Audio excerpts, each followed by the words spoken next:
കേരട്ടാ.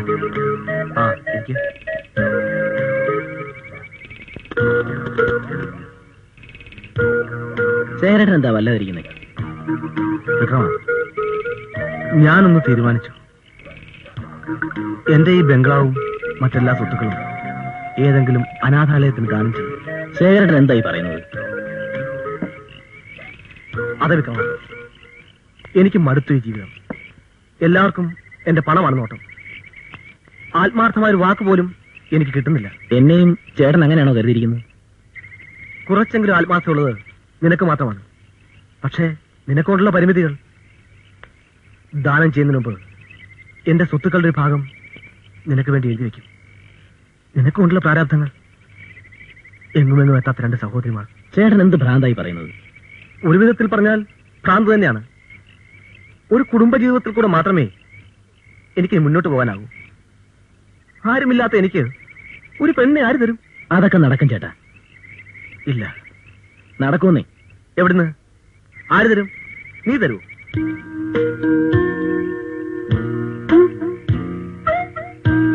കണ്ടോ കണ്ടോ, കാര്യം ചോദിച്ചപ്പോ അവന്റെ ഒരു മൗനം. ഒരു മൗനവുമില്ല. ഞാൻ തരും. ചേട്ടൻ തയ്യാറാണെങ്കിൽ എന്റെ പെങ്ങളെ. വിക്രമ,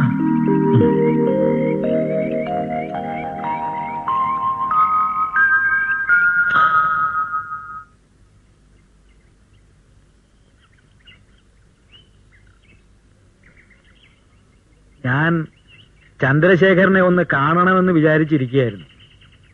വിക്രമൻ എന്നോട് ചില കാര്യങ്ങൾ പറഞ്ഞു. എന്നോടും പറഞ്ഞു. പക്ഷേ എനിക്ക് എന്നുള്ള അർഹതയില്ല അമ്മാവ. തലമുറകളായി ഈ കുടുംബത്തിന് പാരമ്പര്യമുണ്ട്, അന്തസ്സുണ്ട്. ആരോരുമില്ലാത്ത ഞാൻ അമ്മാവന്റെ മരുമകനായ യോഗ്യനല്ല. ഞാൻ അങ്ങനെ ഒന്നും കരുതിയിട്ടില്ല. അമ്മാവന്റെ വലിയ മനസ്സിന്റെ ഗുണം. ആ മനസ്സ് ഇന്ദുവിനുണ്ടാവണമെന്നില്ലല്ലോ. ഞാൻ പറയുന്നതിനപ്പുറം ഇന്ദു പോവില്ല. അതെനിക്ക് നന്നായിട്ട് അറിയാം. അമ്മാവ് യോഗ്യനായ ചെറുപ്പക്കാരനെ കണ്ടുപിടിക്കും.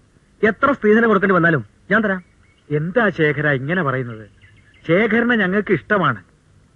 പിന്നെ ഇതൊരു ക്ഷയിച്ചുപോയ തറവാടാണ്. അതാണ് ഒരു കുറവായിട്ട് തോന്നുന്നു. അങ്ങനെയൊന്നുമില്ലമ്മ, എനിക്ക് സമ്മതമാണ്. അമ്മ, നമുക്ക് ഈ വീട് പൊളിച്ച് ഒരു മാണിയർ കെട്ടണം. ഇവിടെ ഒരു കാർ പോർച്ച്, ഇവിടെ ഒരു ഗാർഡൻ. ഇനി അമ്മാവനെ ഞാൻ വഴി നടത്തൂല. അതെന്താ? ഇനി അമ്മാവൻ കാറിൽ പോയാൽ മതി. മാത്രമല്ല, ഈ വീട്ടിലുള്ള ആരും ഒരു ബുദ്ധിമുട്ടും അനുഭവിക്കാൻ പാടില്ല. ഇരിക്കെ, ഞാൻ പോയി അവളുടെ ജാതക കുറിപ്പിങ് എടുത്തോണ്ട് വരാം.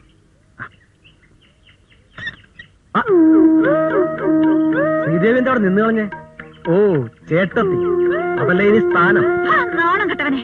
ആദ്യം എന്നെയായിരുന്നു നോട്ടം, ഇപ്പൊ എന്റെ അനിയത്തിയായി. ഞാൻ ജീവിച്ചിരിക്കുന്നിടത്തോളം കാലം നിനക്ക് അവളെ സ്വപ്നം കാണാൻ പോലും കഴിയില്ല. പോ ചേട്ടത്തി, എപ്പോഴൊരു തമാശ.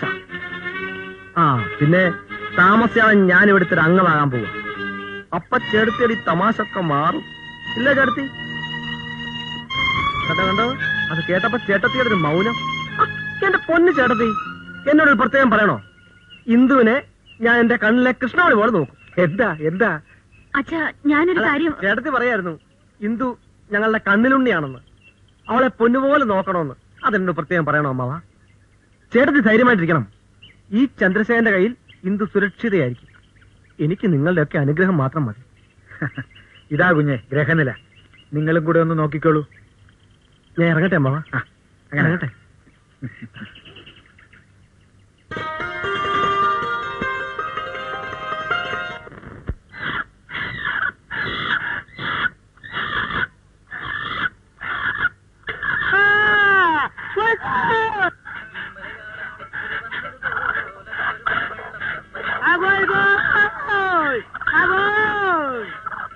മാറിക്കോളി.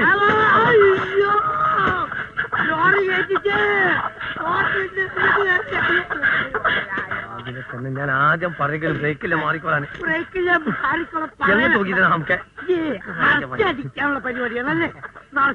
മത്സരിക്കണം. ഞാൻ കാട്ടുപരുത്തി കളരിയാ. നീ കാട്ടുപരുത്തിയാണെങ്കിൽ ഞാൻ വേലിയും പറ്റിയല്ല.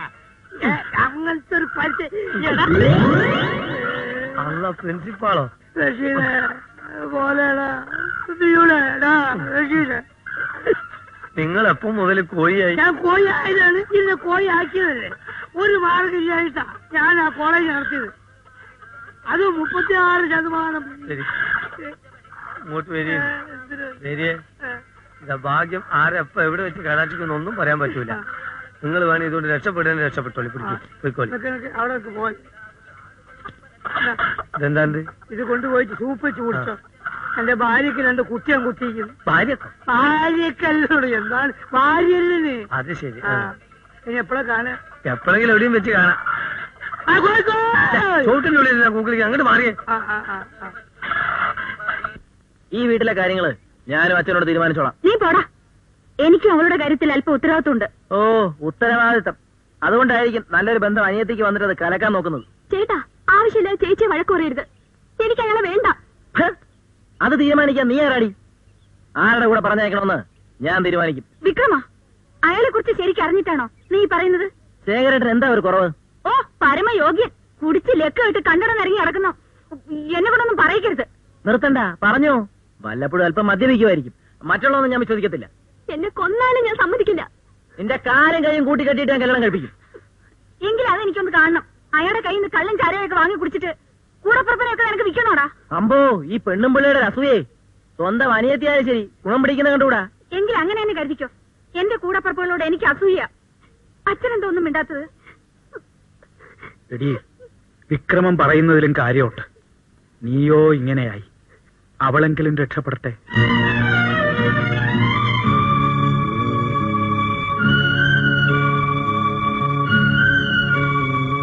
അല്ല, അവൾക്ക് നരകിക്കാനാണ് വിധിയെങ്കിൽ അതങ്ങനെ തന്നെ നടക്കട്ടെ. പെൺകുട്ടികൾ പൊരനിറഞ്ഞു നിൽക്കുന്നതിന്റെ വേദന നിനക്കറിയില്ല. ഒരച്ഛനെ അത് മനസ്സിലാവും. അതിലും നല്ലത് അച്ഛനും മകനും കൂടെ കുറച്ച് വിഷം വാങ്ങിച്ചു കൊടുത്ത് അവളെ കൊല്ലുന്നതാവും. എന്തൊക്കെ പറഞ്ഞാലും എന്റെ കണ്ണടയും മുമ്പ് അവളെ ഒരു കര പറ്റിക്കണം. എനിക്കിനി ആ ഒരൊറ്റ ആഗ്രഹമേ ഉള്ളൂ.